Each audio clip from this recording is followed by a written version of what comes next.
সমস্ত সাধুগুরু বৈষ্ণব এবং গীতাপ্রেমী ভক্তদের চরণে প্রণতি জানিয়ে তাদের চরণধূলির আশীর্বাদ নিয়ে শুরু করছি আজকের গীতাপাঠ। ওম অশ্ব শ্রীমদ্ভগবদ্গীতা মালা মন্ত্রস্য শ্রী ভগবান বেদব্যাস ঋষির নুষ্টুপ ছন্দ শ্রীকৃষ্ণ পরমাত্মা দেবতা অসচ্চানম্বশতম প্রজ্ঞাবাদাঞ্চ ভাষাসে সর্বধর্মান পরিত্যাজ্য মামেকম শরণং ব্রজ অহং তাং সর্বপাপেভ্য মোক্ষয়িষ্যামি মা শুচ। ওম তৎসৎ ওম তৎসৎ ওম তৎসৎ। ওম নমো ভগবতে বাসুদেবায়। হরে কৃষ্ণ। ষষ্ঠ অধ্যায় ধ্যান যোগ। শ্লোক ৩৫। শ্রী ভগবান উবাচ অসংশয়ম মহাবাহ মনো দুর্নিগ্রহম চলম অভ্যাসন তু কৌন্তেয় বৈরাগ্যেন চ গৃহ্যতে। গীতার গান। ভগবান কহিলেন, অসংশয় সেই কথা তুমি যা কহিলে অত্যন্ত কঠিন সেই মনের চঞ্চলে, কিন্তু যদি করে চেষ্টা শুনো কৌন্তেয় বৈরাগ্য সাধনে তবে হয় কার্য শ্রেয়। অনুবাদ। পরমেশ্বর ভগবান বললেন, হে মহাবাহ, মন যে দুর্দমনীয় ও চঞ্চল তাতে কোনো সন্দেহ নেই, কিন্তু হে কৌন্তেয়, ক্রমশ অভ্যাস ও বৈরাগ্যের দ্বারা মনকে বশীভূত করা যায়। তাৎপর্য।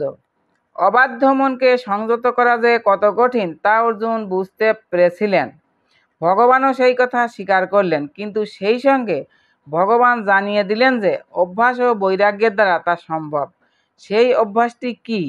বর্তমান কলিযুগে তীর্থবাস, পরমাত্মার ধ্যান, মন ও ইন্দ্রিয়গুলির নিগ্রহ, ব্রহ্মচর্য, নির্জনবাস আদি কঠোর বিধি পালন করা সম্ভব নয়, কিন্তু কৃষ্ণ ভাবনামৃত অনুশীলন করার ফলে নববিধা ভগবত ভক্তি সাধন করা যায়।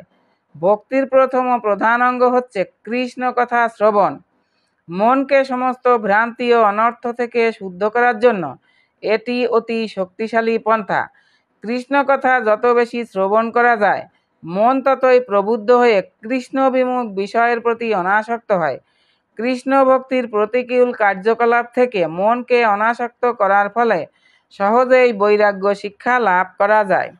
বৈরাগ্য মানে হচ্ছে বিষয়ের প্রতি অনাসক্তি এবং ভগবানের প্রতি আসক্তি। কৃষ্ণ লীলায় মনকে আসক্ত করার থেকে নির্বিশেষ বৈরাগ্য অনেক বেশি কঠিন।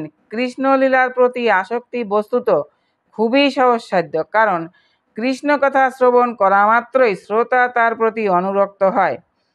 এই আসক্তিকে বলা হয় পরেশানুভব, অর্থাৎ পারমার্থিক সন্তোষ। এই অনুভূতি অনেকটা ক্ষুধার্ত ব্যক্তির প্রতি গ্রাসে গ্রাসে ক্ষুধা নিবৃত্তিরূপ তৃপ্তির মতো। ক্ষুধার সময় যতই ভোজন করা হয় ততই তৃপ্তি ও শক্তি অনুভব হয়। সেই রকম ভক্তির প্রভাবে মন বিষয়াসক্তি থেকে মুক্ত হয় এবং অপ্রাকৃত তৃপ্তি অনুভূত হয়। এই পদ্ধতি অনেকটা সুদক্ষ চিকিৎসা এবং উপযুক্ত আহারের দ্বারা রোগ নিরাময় করার মতো।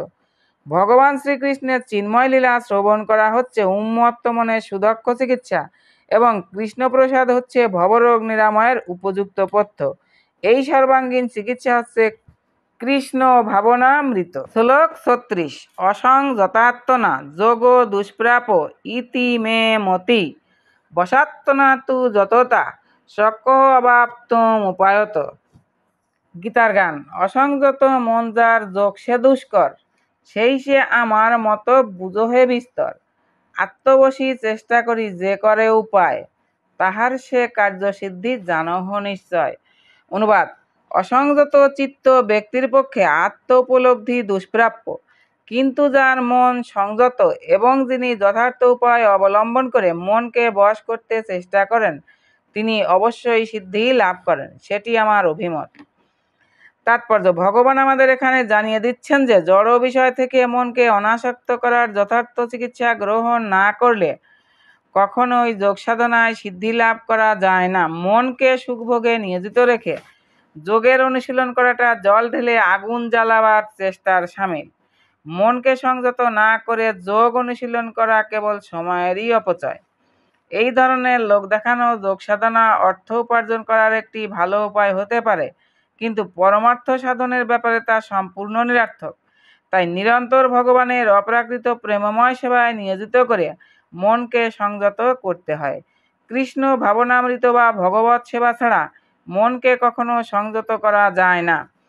কৃষ্ণ ভাবনাময় ভগবত ভক্ত আলাদা প্রচেষ্টা ছাড়াই অনায়াসে যোগ সাধনার সমস্ত ফল লাভ করেন, কিন্তু কৃষ্ণ ভাবনাময় না হয়ে যোগ অনুশীলনকারী কখনোই তার যোগ সাধনায় সিদ্ধি লাভ করতে পারেন না। শ্লোক 37। অর্জুন উবাচ অযতি শ্রদ্ধয় পেত যোগাচ্চলিত মানস অপ্রাপ্য যোগ সংসিদ্ধিম কাম গতিম কৃষ্ণ গচ্ছতি। গীতার গান। অর্জুন কহিলেন, চেষ্টা করিয়াও যদি সিদ্ধ নাহি হয়, হে কৃষ্ণ বল তার কি আছে উপায়? সাধ্যমতো চেষ্টা করি বিচলিত হয়, অপ্রাপ্য সে যোগসিদ্ধি তাহার নিশ্চয়। অনুবাদ। অর্জুন জিজ্ঞাসা করলেন, হে কৃষ্ণ, যিনি প্রথমে শ্রদ্ধা সহকারে যোগে যুক্ত থেকে পরে চিত্ত চাঞ্চল্য হেতু ভ্রষ্ট হয়ে যোগে সিদ্ধি লাভ করতে না পারেন, তবে সেই ব্যর্থ যোগীর কি গতি লাভ হয়? তাৎপর্য: ভগবদ গীতাতে আত্ম উপলব্ধির পন্থা বা যোগের কথা বর্ণনা করা হয়েছে। আত্ম উপলব্ধি বলতে সেই জ্ঞানকে বোঝায় যার ফলে বুঝতে পারা যায় যে এই জড়দেহটি জীবের স্বরূপ নয়, তার স্বরূপ হচ্ছে সচ্চিত আনন্দময় আত্মা। এই স্বরূপ অপ্রাকৃত, তা জড়দেহ মনের অতীত। জ্ঞানযোগ, অষ্টাঙ্গ যোগ অথবা ভক্তিযোগের মাধ্যমে এই আত্ম উপলব্ধি অন্বেষণ করতে হয়। এই সব কয়টি পন্থাতেই অনুশীলনকারীকে জানতে হয় জীবের স্বরূপ কি, তার সঙ্গে ভগবানের কি সম্পর্ক এবং কিভাবে ভগবানের সাথে সেই সম্পর্কের পুনঃপ্রতিষ্ঠা করে কৃষ্ণ ভাবনাময় হওয়া যায়। এই তিনটি পথের যে কোনো একটিকে অবলম্বন করে সর্বান্তঃকরণে তার অনুশীলন করতে শুরু করলে এক সময় না এক সময় গন্তব্যস্থলে পৌঁছানো যায়। ভগবদ গীতার 2য় অধ্যায়ে ভগবান আশ্বাস দিয়ে বলেছেন যে পরমার্থ সাধনের পথে স্বল্প প্রচেষ্টা ও জড়বন্ধন থেকে মুক্ত করে এবং মহৎ ভয়ের থেকে ত্রাণ করে। এই তিনটি পন্থার মধ্যে ভক্তিযোগী এই যুগের পক্ষে সর্বাপেক্ষা উপযোগী, কারণ ভগবানকে জানবার জন্য এটি হচ্ছে সবচেয়ে সহজ পথ। মন থেকে সমস্ত সংশয় দূর করার জন্য অর্জুন আবার ভগবানকে সেই কথা জিজ্ঞেস করছেন। যথেষ্ট নিষ্ঠার সঙ্গে আমরা জ্ঞানযোগ ও অষ্টাঙ্গ যোগের অনুশীলন করতে পারি, কিন্তু তাদের মাধ্যমে আত্মজ্ঞান লাভ করা এই কলিযুগে অত্যন্ত কঠিন। তাই ঐকান্তিক চেষ্টা থাকলেও সিদ্ধি লাভ না হতেও পারে, নানা কারণে তার পদস্খলন হতে পারে। সর্বপ্রথমে কেউ হয়তো যথেষ্ট গুরুত্বের সঙ্গে পন্থাটি অনুশীলন নাও করতে পারে। পরমার্থ সাধনে ব্রতী হওয়া মায়ার বিরুদ্ধে যুদ্ধ ঘোষণা করারই সামিল। অতএব কেউ যখন জড়বন্ধন থেকে মুক্ত হওয়ার চেষ্টা করে, তখন মায়া বা জড়া প্রকৃতি তাকে নানাভাবে প্রলোভিত করে বিপদগামী করার চেষ্টা করে। বদ্ধজীব এমনিতেই জড়া প্রকৃতির গুণের দ্বারা মুগ্ধ হয়ে আছে, তাই পরমার্থ সাধন করার সময় পুনরায় আচ্ছন্ন হয়ে পড়ার সম্ভাবনা থাকে। একে বলা হয় যোগাচ্চলিত মানস, যোগের পথ থেকে ভ্রষ্ট হয়ে পড়া।